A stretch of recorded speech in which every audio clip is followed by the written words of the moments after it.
اسد بھائی مقامی چې کوم خلک دي خاص کر بغل مندوري او چات والا دا ګیله لري چې تاسو تحصیل چیرمن یې خو تر اوسه پورې ماغه ځای وزټ نه ده کړی، خلکو سره نه یو میلاو شوي، متاثره خلک مو ځان ته نه دي راټول کړي. څه وجه ده؟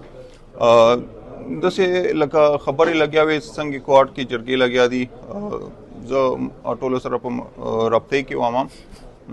اصلا کې هغه والا اوسګړي کومه واقعه وشوه مقبل والا کونجلې ځای کې ډېره نه خوشګواره واقعه وه.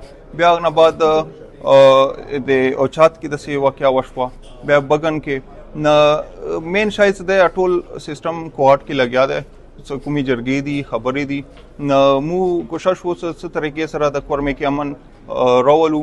نو هغه مانځ کې تاسو که لیدلي وي ډېرې واقعې وشوې، نو موږ خو خپل کوشش دا دی څه کورمې کې امن راولو او خپل کوشش به کوو د کوم جنګونه دي دا طبیعي ده څه دینه راوځو مو د خپل علاقې ترقۍ دپاره د خلکو غربات سوچ وکړو څه مو مخکې داسې قدم اوچات کړو څه د علاقې دپاره مو څه خیر ذریعه جوړه شو.